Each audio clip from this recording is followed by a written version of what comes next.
Tapi paling tidak kita tahu apakah ibadah kita ini diterima atau tidak. Apakah Allah itu berkenan, tersenyum sama kita dengan ibadah-ibadah yang kita lakukan. Dan yang namanya ibadah ya bukan cuma sholat. Teman-teman semua, ibu-ibu semua duduk di sini itu akan jadi ibadah. Kalau karena Allah. Tersenyum juga jadi ibadah. Coba, udah senyum belum sama teman sebelahnya? Ya, Masya Allah. Hidup ini panjang ya. Kita safar, kita pergi ke Paris misalnya, pasti punya bekal. Ada nggak yang pergi ke Paris terus pakainya pakai bis gitu ya, atau naik angkot? Kira-kira enak nggak? Nggak enak, nggak menikmati ya. Kita pergi ke Paris, kita harus mempersiapkan bekal, apalagi ini perginya ke akhirat. Maka kita harus benar-benar mempersiapkan bekal supaya apa yang kita lakukan itu dinilai sama Allah.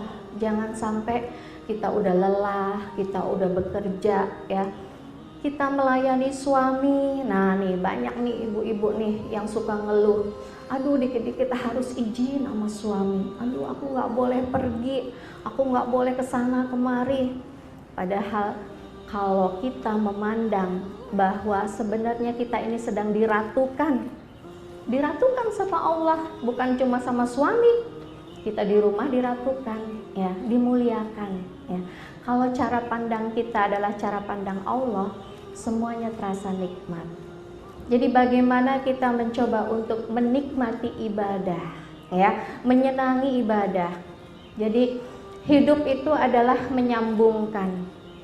Al-hayah ya, hidup adalah untuk menyambungkan. Ibarat huruf-huruf di dalam Al-Quran, huruf alif kalau sendirian nggak ada maknanya, huruf ba kalau sendirian nggak ada maknanya.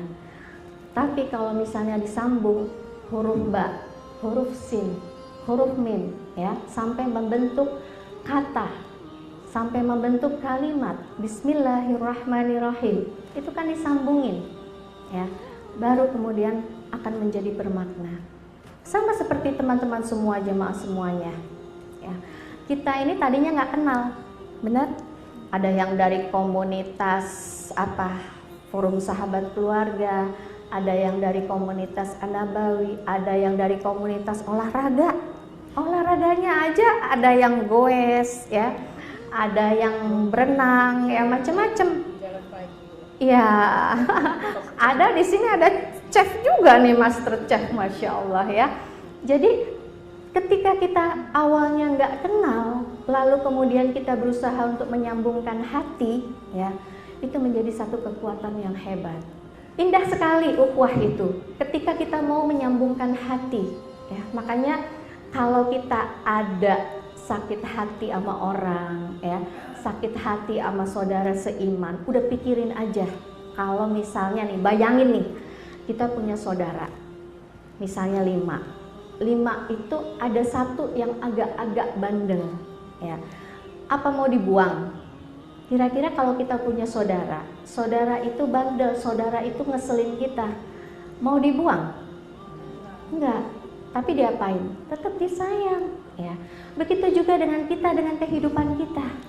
Ketika kita mungkin ketemu dengan orang-orang yang kita nggak suka ya, pahami, oh mungkin dia belum paham, oh mungkin dia lagi bete ya, oh mungkin Allah lagi pengen aku belajar untuk sabar.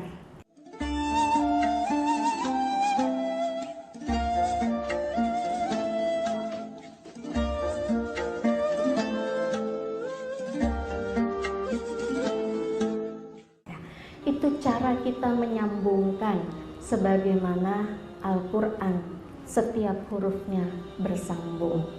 Dan ketika satu kata itu disambungkan, akhirnya menyambung menjadi satu kalimat sampai kemudian satu halaman, itu Masya Allah akan bermakna. Maka begitu juga dengan kehidupan kita. Kehidupan ini supaya lezat, kita sambung-sambungin ya. Kalau kita cuma kenal sama tetangga kita, Kira-kira seru nggak dunia ini? Nggak seru ya. Pengennya ada kenal sama yang lainnya ya. Maka bagaimana kita dalam hidup ini berusaha untuk menyambungkan supaya kita bisa merasakan lezatnya ibadah, supaya kita bisa merasakan lezatnya kita menjalani tugas sebagai manusia, yaitu untuk beribadah.